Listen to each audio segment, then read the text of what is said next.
So, my name's Samuel Tan. I'm 31. Back in November 2024, I died. Yeah. Collapsed right there in the middle of a late night coding session. And I met Jesus.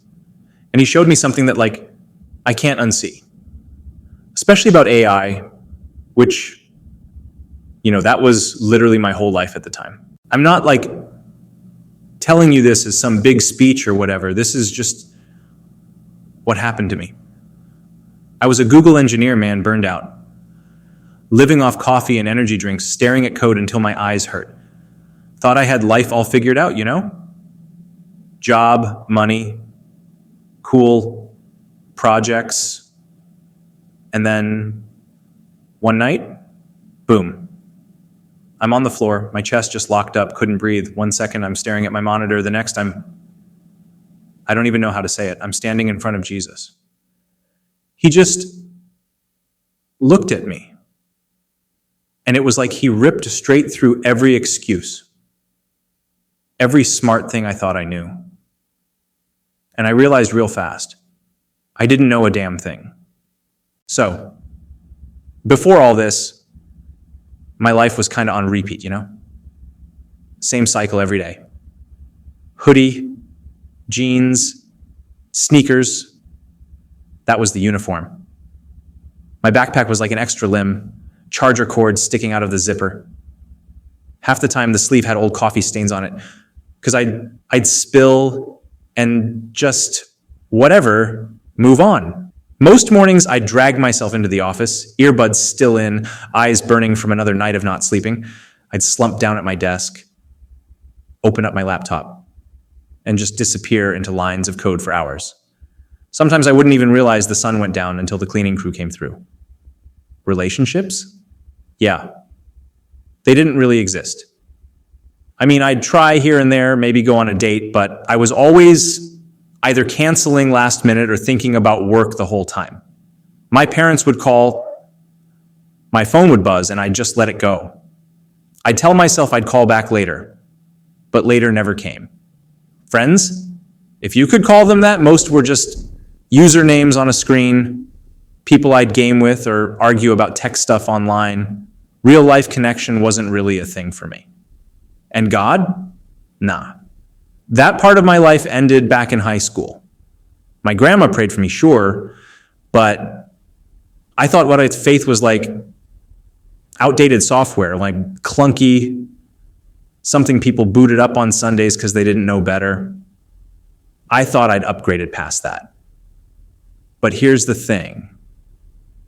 If you stripped away the hoodie and the job title and the whole Google name tag thing, I was just empty.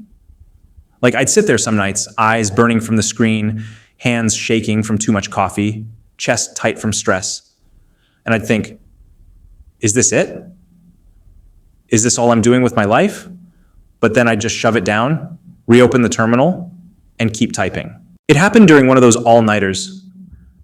I'd been at it since, I don't even know, maybe 10 a.m., coffee cup number 6, 7. There were 3 empties on my desk, one still half full, cold, with that burnt smell. My stomach had been growling for hours, but I just kept telling myself, one more compile, one more test run, then I'll eat. I was debugging this model, squinting at lines of code that had started blurring together. My eyes felt like sandpaper, and the only light in the room was my monitor. This pale blue glow on my hoodie sleeve and the empty bag of trail mix I'd shoved aside. Then it hit me. Not gradual, not like, oh, maybe I'm tired. No. This pain, sharp, crushing, right in the middle of my chest, like someone just looped a belt around me and yanked. I gasped and actually knocked my mouse off the desk. It hit the floor, that little plastic clatter. And for some reason that sound stuck with me. I tried to stand up, maybe thinking walking it off would help. But as soon as I pushed back my chair, the whole room tilted. walls sliding sideways like I'd been spun too fast. My knees buckled, and I hit the floor. Hard. My glasses slipped down. One arm bent under me, and I remember thinking, great, they're probably cracked now. The monitor was still glowing in front of me. The screen had this stupid error log flashing red, and the text was just swimming. My heart was pounding, but also slowing, like it was fighting itself. And in that moment, my last thought wasn't deep, wasn't spiritual, wasn't profound. And I remember thinking, oh, this is happening. And then everything went black. Next thing. I wasn't in my body anymore. It's weird because I didn't feel the leaving part. It was just instant. 1 second blackness. The next I'm hovering there and I'm looking at myself, and it was jarring. My body didn't look like me. It looked like a stranger had just collapsed in my chair. I was on the ground, twisted awkwardly, one leg still tangled in the chair wheels. My hoodie had ridden up on one side and my glasses were half off, one lens smeared with dust from the floor. My fingers were still resting on the edge of the keyboard, like I'd frozen mid-keystroke. And my first thought, this is ridiculous. But my first thought was, God, I look pathetic. Like if someone walked in right then, this was how they would find me? Slumped over, surrounded by empty coffee cups and snack wrappers. That little detail stung more than the actual fact I was dead. The room looked the same, but not. Sharper, like someone had turned the contrast up. The hum of my desktop tower, the faint chemical smell of the whiteboard markers on my desk, even the cheap cologne one of my coworkers wore that still lingered from earlier that day. I noticed all of it at once, like my senses had gone into overdrive. And then it came, this pull. Not violent, not some sci-fi beam sucking me up, just steady, like drifting in a lazy river. Like the current had decided my direction, and I could either fight it or just float. And honestly, I didn't fight.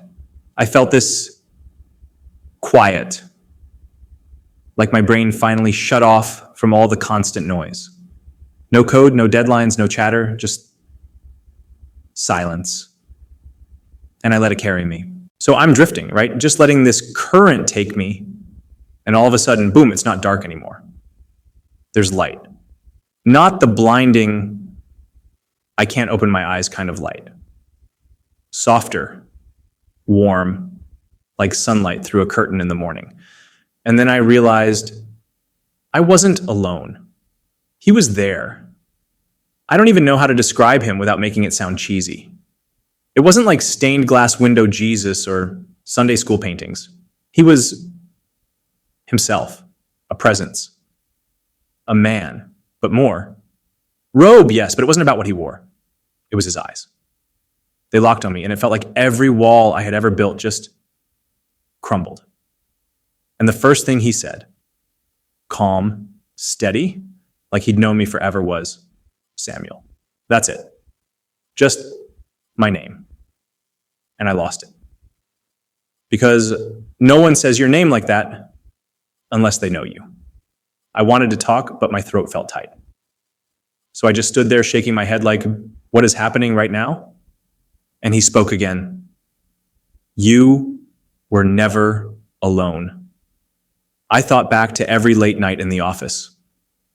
Every empty apartment meal where I shoved down ramen without tasting it. Every time I felt invisible. And I realized he'd been there. Not hovering in some creepy way, but present. Waiting. And then it was like my life started playing back. Not all the big stuff either. Not the resume highlights. The small, embarrassing, ordinary moments. I saw myself at 12 years old, crying in my bedroom because I'd failed a math test, thinking I'd let my parents down. I saw myself in college, snapping at my mom on the phone because I was too busy to listen. I saw myself ignoring a coworker who clearly wanted to talk, but I had headphones in and didn't have the time. And for every one of those moments, I felt this mix, shame rising up in me. But then his eyes, they just broke it. At one point, I blurted out, "I'm sorry." Just those two words, not even knowing which moment I was apologizing for. And he said, "These hands I gave you, you've used them well.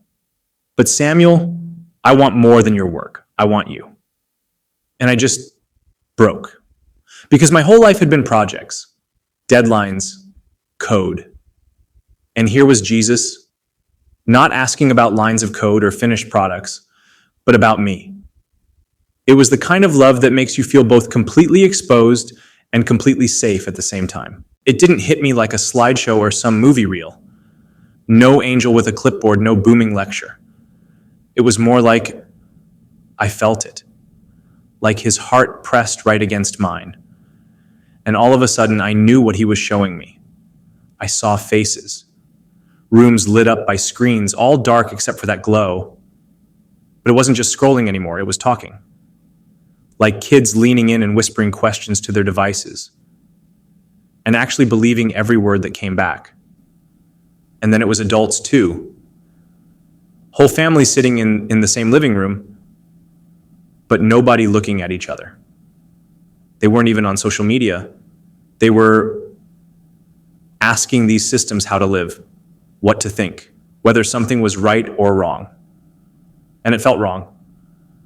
I could almost feel it in my chest, like static. Empty words pretending to be wisdom. And he didn't yell. He wasn't raging. He just looked broken over it. That's the only way I can explain it. Like watching someone you love walk right into traffic and knowing they won't hear you calling.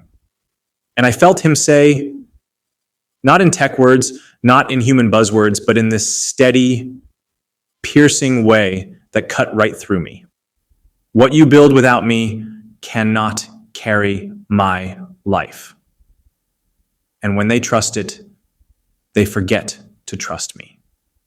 And then it was like this wave of knowing. People weren't just using AI, they were bowing to it, asking it questions they should have asked God, letting it decide for them what's true, what's worth living for. And it hit me like a punch in the chest. Because I realized that's what I'd been doing too, chasing answers in code, in data, in patterns, hoping one more breakthrough would make me feel complete. But it was hollow, all of it. Next thing, I just jerked, like my whole body jolted up off the floor. And I sucked in this ragged, awful breath like I was choking on air instead of breathing it. My chest was burning. The ceiling was the first thing I saw, those cheap little fluorescent panels in the Google office. One of them had a dead bug stuck inside the plastic. And I just locked on it like that's real, that's actually here. And then all the noise hit me. Chairs scraping, people yelling. Someone had their hands pressed down on my chest, hard. My ribs felt like they were snapping. I heard somebody say, "We've got him. We've got him," like they were half panicking, half relieved. The first thing I managed to croak out wasn't anything wise. Just, "Is this real?" My throat was dry. My lips felt cracked like I'd swallowed dust. A coworker leaned down, face pale, eyes wide, and said, "You flatlined. You weren't breathing, no pulse?" I just blinked at him, trying to string the words together in my head. Flatlined. No pulse. That was me. My hand twitched, still half on the carpet, and I muttered, "How long?" My voice didn't even sound like mine. One of the paramedics answered, short and sharp, "Minutes." You were gone. And all I could do was stare back up at that bug in the light fixture, chest heaving, thinking, I shouldn't be here. What just happened to me? I didn't wake up in the hospital and suddenly become this brand new guy who quit his job and started preaching.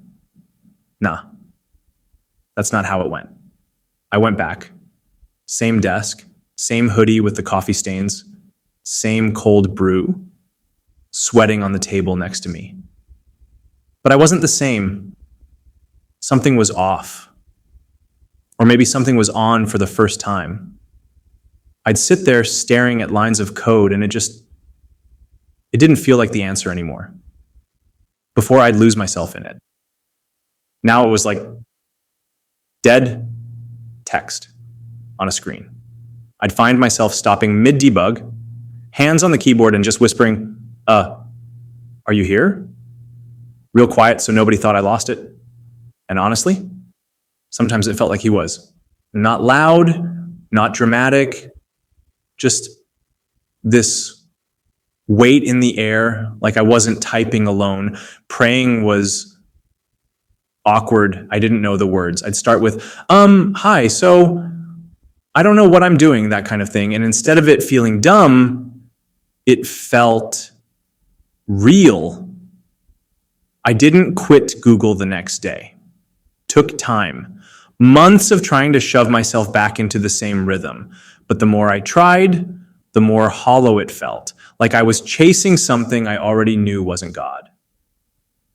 Eventually I left. Not with some 5-point plan or polished testimony. I just started talking. To coworkers, friends, family.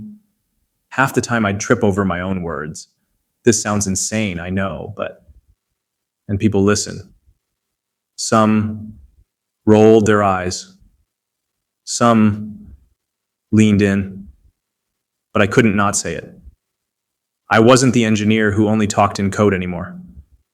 I was the guy who flatlined, saw him, and came back with this fire I couldn't explain. Look, I don't have all the words. I'm still figuring this out. But what I saw, it shook me. We think we're building the future with all this tech, all this AI, but it felt like Jesus was showing me, man, without him in it, it's just wires and noise. Empty. Dangerous, even. And the scariest part, most people don't even notice. They're glued to it, pouring their lives into it. And it's pulling them further away from the one who gave them life in the first place. So if I had to leave you with one thing, it's this. Don't wait. Don't wait for the crash. The code red, the moment your chest locks up. He's closer than your next breath. That's it. That's the truth I walked away with.